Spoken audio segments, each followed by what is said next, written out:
तो आज की क्लास में आप सबका स्वागत है। हमने हमारे लास्ट क्लास के अंदर अपने 12वें पार्ट में कुछ जो इसमें यूज में आने वाले वो सारे फॉर्मूलेज देखे थे और हमने एक क्वेश्चन भी सॉल्व किया था। अब उससे आगे स्टार्ट करते हैं। अभी जैसे हमने पहले कहा 12.1 हमारी मेनली एरिया यानी क्षेत्रफल से रिलेटेड है और 12.2 सारी हमारी आयतन यानी कि वॉल्यूम से। तो स्टार्ट करते हैं क्वेश्चन नंबर सेकंड से। देखिए क्वेश्चन सेकंड क्या है। क्वेश्चन सेकंड कुछ इस तरह से दे रखा है। ये कह रहे हैं कि कोई बर्तन एक खोखले अर्धगोले के आकार का है। सबसे पहले ध्यान से देखिए, अर्धगोला है नीचे, तो खोखला अर्धगोला, ये इस तरह से ये खोखला अर्धगोला हो गया। और उसके बाद दिया है कि जिसके ऊपर एक खोखला बेलन अध्यारोपित है। इसके ऊपर एक बेलन फिट किया हुआ है। देखिए ध्यान से, अध्यारोपित यानी इसके ऊपर फिट किया है। थोड़ा डायग्राम को समझिएगा, ये इस तरह से,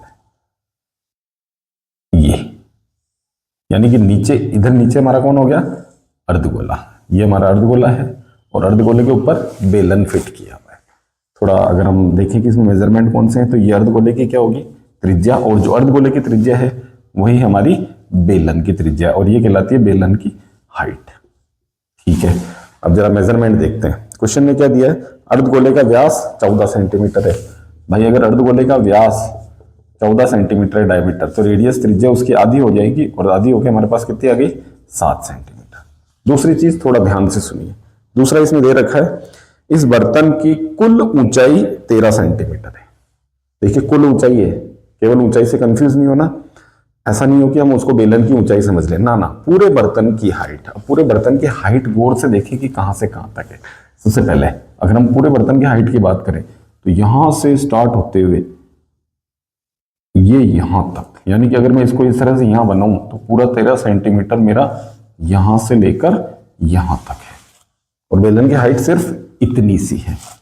तो बेलन की हाइट अगर हमें चाहिए, देखो ये मैं पूरे इस यहां लिख देता हूं, पूरे बर्तन की जो ऊंचाई है वो हमें दे रखी है 13 सेंटीमीटर। हमें सिर्फ इसके इस बेलनाकार जो भाग है, सिलेंड्रिकल जो शेप है, उसकी अगर हाइट पता करनी है, जिसको हम किससे लिखते हैं, एच से। तो वो कैसे पता करेंगे, थोड़ा ध्यान से देखिए। देखिए अर्धगोले में आइए, अगर ये अर्धगोले की त्रिज्या है तो ये भी तो अर्धगोले की त्रिज्या होगी, कौन सी, इतनी सी, वह है ये। अब यहां से यहां तक त्रिज्या है और त्रिज्या कितनी है, 7 सेंटीमीटर, यानी कि ये भी कितना होगा, 7। भाई ये रेडियस अगर 7 है तो इधर भी कितना होगा, 7। तो फिर यहां से यहां तक, केवल यहां से यहां तक जो बेलन की हाइट है जिसको हम एच से लिख रहे हैं, वो कितनी बच गई, पूरे 13 में से कितना माइनस हो जाएगा, 7। तो बच जाएगा हमारा 13 माइनस 7 यानी कि 6 सेंटीमीटर। ये स्पेशल इस क्वेश्चन में और कुछ नहीं, बस ये पूछा क्या है, इस बर्तन का आंतरिक पृष्ठीय क्षेत्रफल याद करो। भाई देखो, आंतरिक बाहरी से कंफ्यूज नहीं होना है। आंतरिक पृष्ठीय क्षेत्रफल अंदर अंदर का। अब अंदर अंदर का पृष्ठीय क्षेत्रफल कौन सा होगा, एक तो बेलन के अंदर वाला हिस्सा, एक अर्धगोले के अंदर वाला हिस्सा। अब बेलन का, और अब फॉर्मूले की बात करते हैं। बेलन के अंदर का, भाई बेलन के जैसे बाहर होता है वक्र पृष्ठ, अंदर वाला भी तो वक्र पृष्ठ होगा, तो उसका फॉर्मूला तो हमारा क्या लगने वाला है, 2πr/h। और अगर हम इसकी बात करें इसके अंदर अंदर का, तो अर्धगोले का हमने क्या बताया था, 2πr²। दोनों प्लस हो जाएंगे तो वो हो गया हमारा 2πr/h प्लस 2πr²। फॉर्मूला बना दो, थोड़ा कॉमन ले लो, 2πr कॉमन ले लेंगे तो h plus r। Value put करो, आंसर आ जाएगा 2 पाई हमने रख दिया 22/7। आर त्रिज्या कितनी है, 7 centimetre, h plus r, h 6 है, r 7 है। 7 से 7 कट गया, 22 दूनी 44, 6 और 7 13, गुणा कर दो, 13 चौक 52, 5 52 और 5 57। ये आ गया हमारा आंसर। यानी कि इस पूरे बर्तन जो है उसका आंतरिक पृष्ठीय क्षेत्रफल 572 सेंटीमीटर स्क्वायर होगा। ये इस तरह से देखिए। क्षेत्रफल को लेकर मैंने पहले भी कहा, अंदर अंदर का क्षेत्रफल यानी अंदर अंदर जहां कलर कर सकते हैं। तो एक तो बेलनाकार हिस्से में अंदर अंदर होगा, एक हमारा अर्धगोला उसके अंदर अंदर होगा। तो बेलन का वक्र पृष्ठ 2πr/h, अर्धगोले का 2πr²। दोनों को जोड़ दीजिए, वैल्यू पुट कीजिए, आंसर आ जाएगा। थर्ड क्वेश्चन, एक खिलौना 3.5 सेमी वाले एक शंकु के आकार का है। ध्यान से सुनिएगा, त्रिज्या 3.5 सेमी वाला एक शंकु है, उसके आकार का है, जो उसी त्रिज्या वाले एक अर्धगोले पर अध्यारोपित है। भाई इसमें और इसमें अंतर सिर्फ इतना सा है, पिछले क्वेश्चन में अर्धगोले के ऊपर बेलन था, इस बार अर्धगोले के ऊपर शंकु है, बस अध्यारोपित है, माउंटेड है उसके ऊपर। ये इसकी त्रिज्या r है, ये इसकी क्या होगी, h, और शंकु में क्या होती है, तिर्यक ऊंचाई। अब हमें पता है कि अगर ये r है तो अर्धगोले में ये भी कितनी होगी, r। ठीक है, त्रिज्या कितनी दे रखी है, 3.5 सेंटीमीटर, ये तो हमें डायरेक्टली दे रखी है। दूसरा क्या बोला, इस खिलौने की संपूर्ण ऊंचाई 15.5 है। देखिए फिर वही बात आ गई जो पिछले क्वेश्चन में है, 15.5 सेंटीमीटर संपूर्ण ऊंचाई है, यानी कि इस तरह से समझिए 15.5 सेंटीमीटर। अगर हम यहां से देखें तो यहां से लेकर ये जो निचला हिस्सा है ये पूरी 15.5 है। अब हमें तो केवल कितनी चाहिए, शंकु की ऊंचाई, केवल शंकु वाला जो हिस्सा है अगर उसकी हाइट की बात करें हम, इसको हम किससे लिख रहे हैं, h से, तो क्या करेंगे, पूरे 15.5 में से एक माइनस होगा हमारा कितना भाई, इधर 3.5 त्रिज्या है तो ये भी कितनी होगी, 3.5 ही तो होगी, तो ये 3.5 माइनस हो जाएगा, पूरा 15.5 में से तो h आ जाएगा, और 3.5 अगर हम इसमें माइनस करें तो कितना बच जाएगा हमारा, 12 सेंटीमीटर। दो चीजें आ चुकी है। अब पूछा क्या गया, फिर देखिए पूछा ये गया इस खिलौने का संपूर्ण पृष्ठीय क्षेत्रफल ज्ञात कीजिए। चलो भाई लिख देते हैं जो लैंग्वेज है वो, इस खिलौने का संपूर्ण पृष्ठीय क्षेत्रफल, ये इस तरह से। अब खिलौना ये पैक अगर इस पे पृष्ठीय क्षेत्रफल, इस पे अगर कलर करना हो तो क्या होगा भाई, एक तो इस वाले हिस्से पे होगा चारों तरफ, ये हमारा शंकु क्या कहलाता है, वक्र पृष्ठ, और उसके लिए फॉर्मूला क्या लगता है, पाई आर एल, और ये वाला हमारा कौन सा कहलाता है, अर्धगोले का वक्र पृष्ठ, और उसका फॉर्मूला क्या होता है, 2 पाई आर स्क्वायर।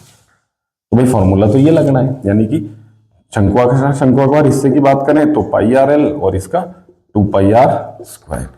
थोड़ा आसान करना है, पाई आर कॉमन ले लो, पाई आर कॉमन ले लूंगा तो यहाँ एल बचेगा, यहाँ से पाई आर और कॉमन लूंगा तो 2r बचेगा।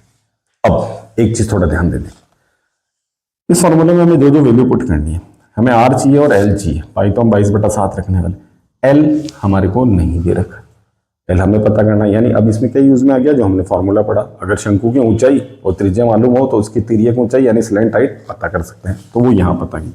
l के लिए फॉर्मूला क्या था, √h² + r²।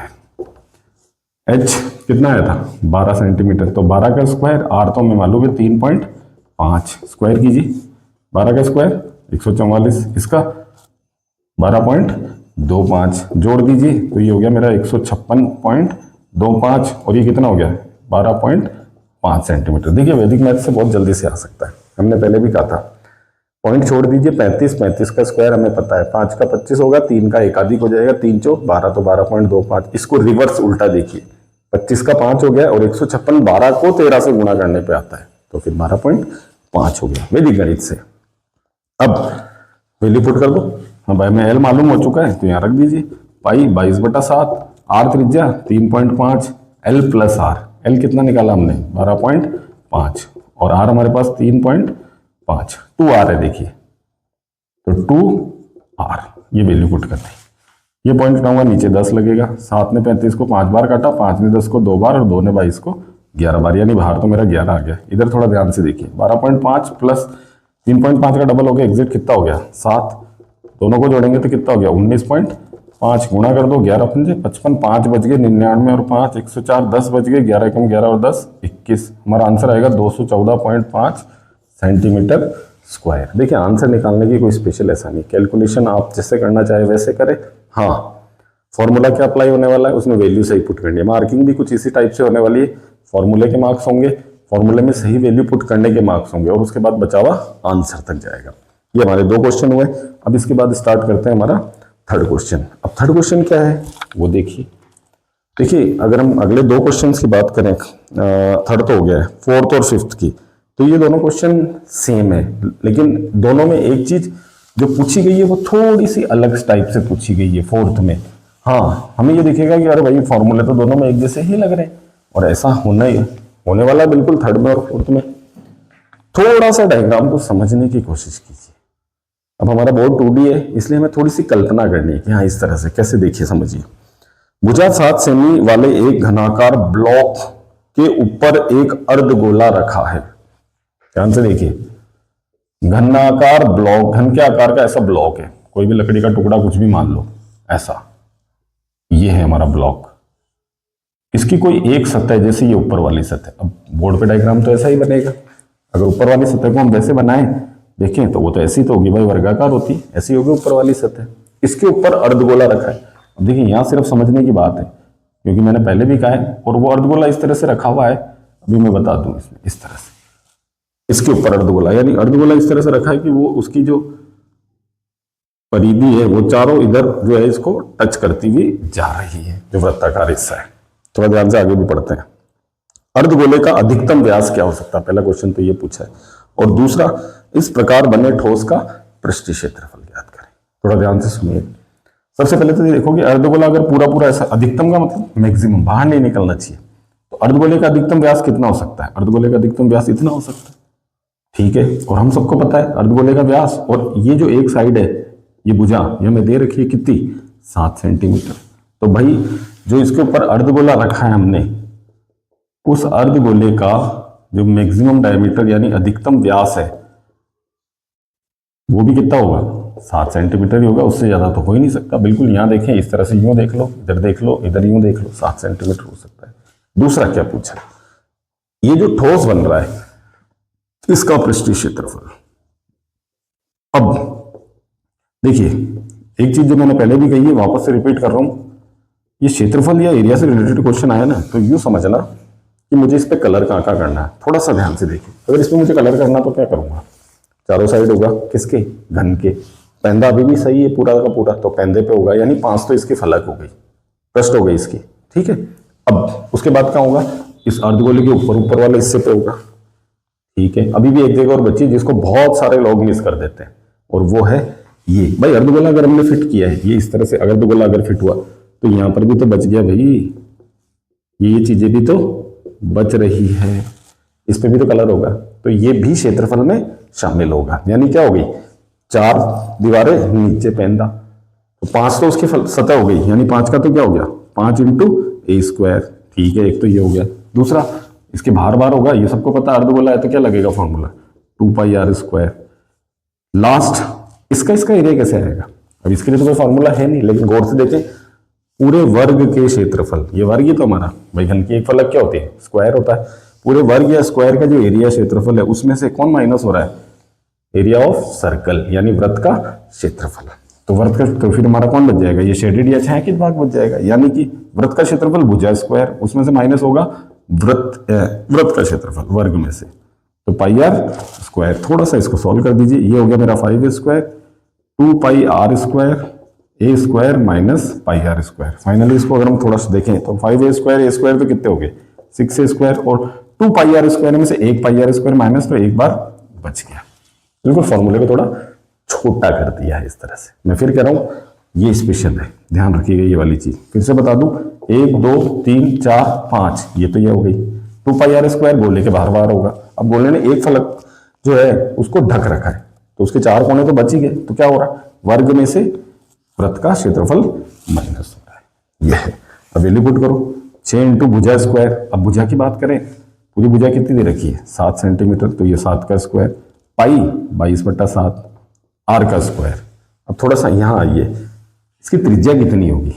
अब ये जो हमने बताया, ये तो अधिकतम इसका क्या है, व्यास, तो इसकी रेडियस तो निकालनी पड़ेगी, तो इसके लिए त्रिज्या कितनी होगी, 7/2, या फिर क्या लिख सकते हो 3.5, तो 7/2 दे दो, ये 7/2 और उसका क्या होगा स्क्वायर, सॉल्व कीजिए।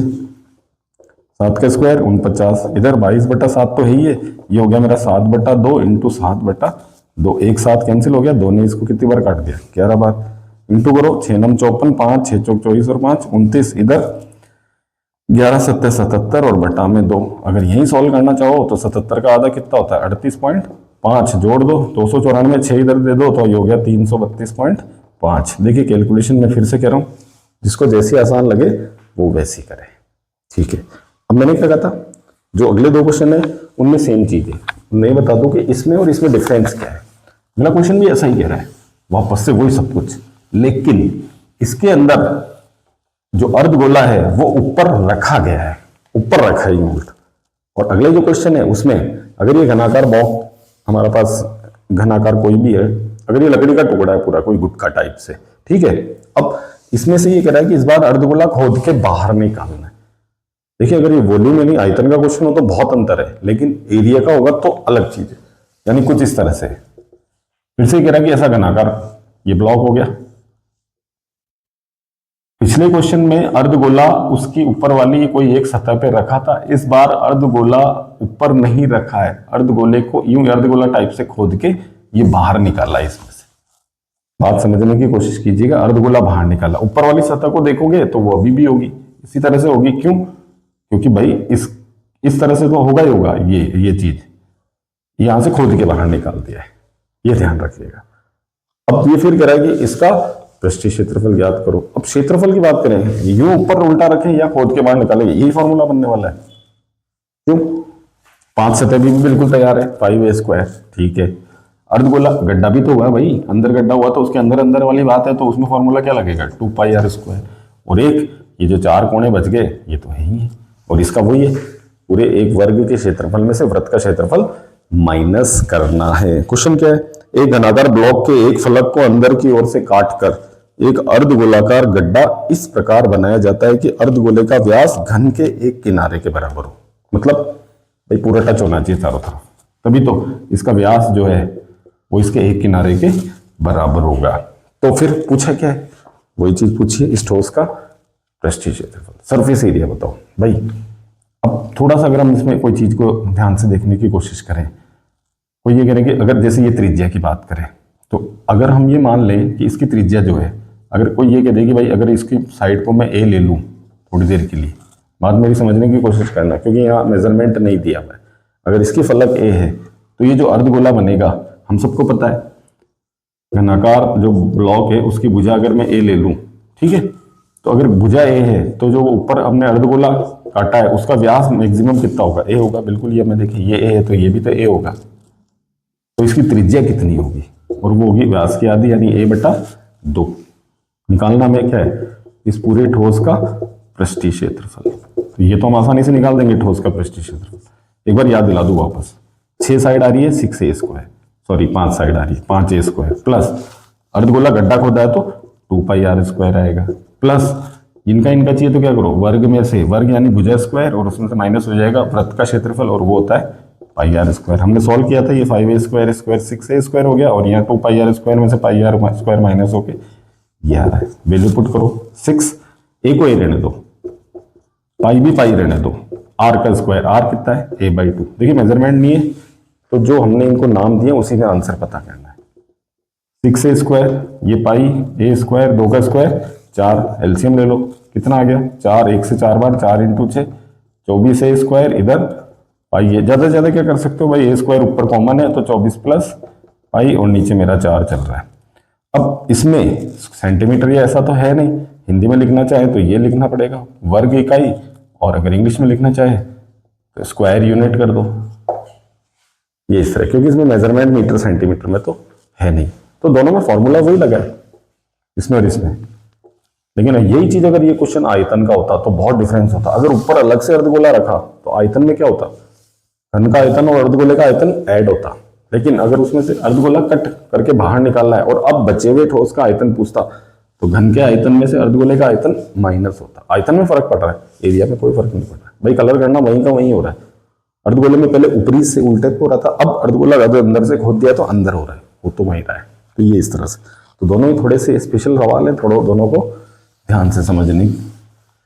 इसके बाद देखिए क्वेश्चन बहुत आसान से हैं, ऐसा कुछ बहुत स्पेशल बहुत विशेष है नहीं, है मैं पहले भी कह चुका हूं। इसके बाद हमारे पास जो अगला क्वेश्चन आ रहा है, ये रहा कि दवा का एक कैप्सूल है, डिजाइन कैसी ध्यान रखें, बट हम वही रहे, हमारे ठोसों का संयोजन आना है, कॉम्बिनेशन ऑफ सॉलिड्स। कैसे इस बार कॉम्बिनेशन कैसा हो रहा है? एक बेलन के आकार का भाई दवा का कैप्सूल, और इसके दोनों सिरों पर एक एक अर्धगोला है। ध्यान से देखिए, दवा का कैप्सूल ऐसा है, आड़ा बनाए तो ये बेलन के आकार का है, ठीक है, और इसके दोनों सिरों पर इधर भी अर्धगोला है और इधर भी अर्धगोला है, तो दवा का कैप्सूल ऐसा है, ठीक है। अब मेजरमेंट की बात करते हैं। पूरे कैप्सूल की लंबाई 14 मिलीमीटर है। 14 मिलीमीटर जो है वो पूरे की लंबाई, यानी कि यहां लास्ट से लेकर यहां लास्ट तक ये पूरा 14 है। अब जरा आकार के हिसाब से देखें, ये चीज अर्धगोले में क्या कहलाएगी? त्रिज्या। ये भी क्या होगी? त्रिज्या। एक तरफ पूरा समझ ले, और ये वाला जो हिस्सा है ये बेलन के लिए क्या कहलाएगा? ऊंचाई। तो दो चीजें तो हमें पता करनी है। आगे क्या दिया है? व्यास 5 मिलीमीटर। ध्यान से अब समझिए, अब व्यास है तो बेलन का मान लो, अर्धगोले का मान लो, है तो उसी के ऊपर अध्यारोपित, इसलिए व्यास 5 है तो त्रिज्या कितनी होगी? 5/2 यानी कि 2.5 मिलीमीटर। मेरी बात ध्यान से सुनिएगा, ये 2.5 मिलीमीटर। इधर भी 2.5 ही तो होगी, त्रिज्या तो 2.5 है ही है। अब मुझे बताइए, अगर केवल बेलनाकार हिस्से की बात करें तो उसकी जो हाइट है, यहाँ तो अगर आड़ा है तो लेंथ बोलेंगे, लेकिन लिखना तो ऊंचाई है, h कितनी होगी, पूरे 14 में से क्या माइनस होगा, ध्यान से देखिए, पूरा 14 यहाँ से यहाँ तक है, इधर भी 2.5 और इधर से 2.5 कम हो जाए तो यही तो बचेगी। तो 14 में से माइनस होगा 2.5 प्लस 2.5 यानी 2.5 प्लस 2.5 यानी कितना 5, तो कितनी हो गई 9 मिलीमीटर। अब जो मेजरमेंट चाहिए वो सब आ चुके हैं। क्वेश्चन क्या कह रहा है, इसका पृष्ठीय क्षेत्रफल निकालिए। निकाल दो भाई, पूरे कैप्सूल का पृष्ठीय क्षेत्रफल यानी कि सरफेस एरिया। हाँ, क्या क्या होगा, एक तो हमारा ये होगा बेलन का वक्र पृष्ठ। अब बेलन का वक्र पृष्ठ का फॉर्मूला क्या होता है 2πr/h। एक अर्धगोले का होगा, उसका फॉर्मूला क्या होता है 2πr², लेकिन ऐसा इधर भी है तो दोनों ऐड होंगे, चाहे तो ऐसे समझ लो और चाहे तो ऐसे समझ लो कि दो अर्धगोलों को अगर जोड़ दें तो पूरा एक गोला बन जाता है। तो 4πr² आना है। क्या क्या आना है, बेलन का वक्र पृष्ठ 2πr/h और अर्धगोला 2πr², लेकिन ऐसे कितने दो, तो इसको डबल कर दो और या 2πr² प्लस 2πr² भी कर सकते हो। ये मेरा हो गया 2πr/h वापस लिखा और ये हो गया 4πr²। क्या क्या कॉमन आ रहा है, एक 2 common, pi common, r common, यहां से तो कौन बच गया h, यहाँ 2 और r वैल्यू पुट कर दो। 2 पाई 22/7, r त्रिज्या कितनी थी भाई 2.5, h प्लस r, हमारा h कितना बचा था 9 और 2 इंटू 2.5। थोड़ा सा सॉल्व करते हैं, एक साथ कट करेंगे। ये 22/7 2.5 इंटू 2.5, 2 से डबल, 2.5 का डबल 5, 5 और 9 14, पॉइंट बनाऊंगा तो नीचे क्या लगेगा 10, 7 में 14 को 2 बार, 2 में 10 को 5 बार, 5 में 25 को 5 बार, गुणा कर दो 22×5 110 का डबल 220 मिलीमीटर स्क्वायर। ये हो गया हमारे उस पूरे कैप्सूल का पृष्ठीय क्षेत्रफल यानी कि सरफेस एरिया। ये इस तरह से हुआ है। एक क्वेश्चन और देखिए, इसके अंदर जो थोड़ा सा हमारे पास है भी स्पेशल, एग्जाम के हिसाब से भी स्पेशल, तो उसको और करते हैं। वो देखिए क्या है, देखिए तंबू की बात करते हैं।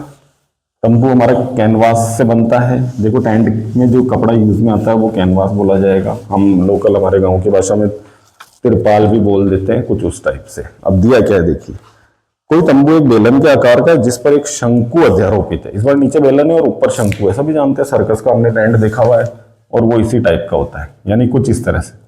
नीचे तो बेलनाकार हिस्सा है, ये लो, ये बेलनाकार हिस्सा, और ऊपर उस पे क्या है शंकु। ये ऐसा टेंट है। सबको पता है कि ये तो क्या होती है त्रिज्या, ये इतनी सी। देखिए इसको मैंने कैपिटल एच से नाम क्यों दिया अभी पता चलेगा। बेलन की ऊंचाई है, शंकु वाले हिस्से में आ गई, त्रिज्या तो आ रही है, लेकिन ये शंकु की क्या कहलाएगी, ये शंकु की ऊंचाई है एच से और ये शंकु की ऊंचाई तिर्यक ऊंचाई एल से। तो एच स्मॉल और कैपिटल में ध्यान रखिए। कैपिटल में एच हमने बेलन की हाइट ली है ऊंचाई और स्मॉल एच हमने शंकु की ऊंचाई ली है। नाप चौक देखते हैं। यदि बेलनाकार भाग की ऊंचाई और व्यास 2.1 और 4 है, बेलनाकार भाग की बात करते हैं पहले, जो बेलन वाला हिस्सा है उसके लिए हाइट जो है वो तो 2.1 मीटर है और उसके लिए व्यास 4 मीटर है। अब मेरी बात यहां थोड़ा सा ध्यान से, व्यास अगर 4 है तो त्रिज्या 4 के आधी होगी, कितनी होगी 2 मीटर। यानी कि अगर ये 2 मीटर है तो इसमें तो ये कोई कंफ्यूजन नहीं है कि ये 2 है और ये हमें 2.1 मीटर दी।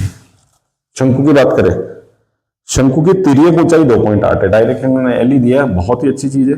जो शंकु वाला हिस्सा है उसकी हमें तिर्यक ऊंचाई दे दी है, हाइट की बात ही नहीं करी, इसलिए कोई कंफ्यूजन नहीं होगा। एल 2.8 मीटर है। क्वेश्चन क्या है, इस तंबू को बनाने में प्रयुक्त कैनवास का क्षेत्रफल ज्ञात करो। पहले तो ये बताना है कि इसमें जो कैनवास लगा उसका एरिया निकालना है। और दूसरी चीज एक और ध्यान रखनी, जो इसका बेस है पैंदा, वहां पर कैनवास नहीं है। वहां तो मान लो अलग से कोई दरी बिछाई, कुछ भी बिछाया, तो कैनवास कहाँ कहाँ लगा है तिरपाल, चारों तरफ बेलन में, बेलन का वक्र पृष्ठ शंकुआकार हिस्से में, यानी कि शंकु का वक्र पृष्ठ। तो दो जगह कौन सी होगी हमारे पास, बेलन का वक्र पृष्ठ, फॉर्मूला 2πr/h से दिया तो मैंने ये लिख दिया, और शंकु का वक्र पृष्ठ πr, यही तो हुआ हमारा। चलो अगर हम उस कैनवास जो लग रहा है उसका एरिया क्षेत्रफल की बात करें, शंकु वाला हिस्सा 2πr/h, सॉरी बेलन वाला 2πr/h हो गया और शंकु वाला πr।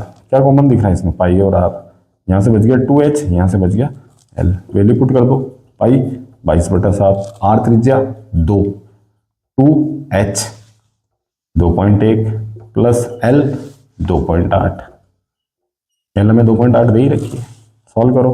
22 दूनी 44/7 हो गया, ये इससे इंटू हो गया 4.2 और इसमें कितना जुड़ रहा है 2.8, 44/7 इंटू 4 से देखिए 8 2 10 का 0, ये भी 7.0, पूरा 7 से 7 कैंसिल, यानी कितना आ गया 44 मीटर स्क्वायर कैनवास का एरिया आ गया। इसकी कीमत भी निकालनी है, कीमत कैसे बता रहा हूँ, साथ ही 500 रुपये प्रति मीटर स्क्वायर की दर से कैनवास की लागत निकालें। भाई 1 मीटर स्क्वायर जो कैनवास है, थोड़ा शॉर्ट में लिखा मैंने, उसकी कॉस्ट कितनी दे रखी है 500, हमें लिखना 1 मीटर स्क्वायर कैनवास की लागत मूल्य कॉस्ट कितने की बतानी है, 44 मीटर स्क्वायर की कितनी होगी, तो 500 इंटू 44, 2 0 वापस लगा दो, गुणा कर दो, यानी कि टोटल कितने रुपए लगेंगे 22,000 रुपये उस तिरपाल या कैनवास की कॉस्ट आएगी। तो ये हमने कुछ क्वेश्चंस किए हैं, 7 तक 6 क्वेश्चन सारे सरफेस एरिया यानी कि पृष्ठीय क्षेत्रफल से रिलेटेड है। अभी इस एक्सरसाइज में 2 क्वेश्चन और हैं, दोनों ही महत्वपूर्ण और स्पेशल भी हैं, उनको हम हमारे नेक्स्ट वीडियो में करेंगे। और उसके बाद हमारे पास क्या चीज़ें आ जाएगी, आयतन यानी वॉल्यूम से रिलेटेड क्वेश्चन आ जाएंगे। तब तक आप लोग इसको रिवाइज करें, और जैसा मैंने पहले भी कहा है, फॉर्मूले में बिल्कुल अच्छे से याद हो जाने चाहिए, और जितना हो सके रिवाइज करते रहिए। धन्यवाद।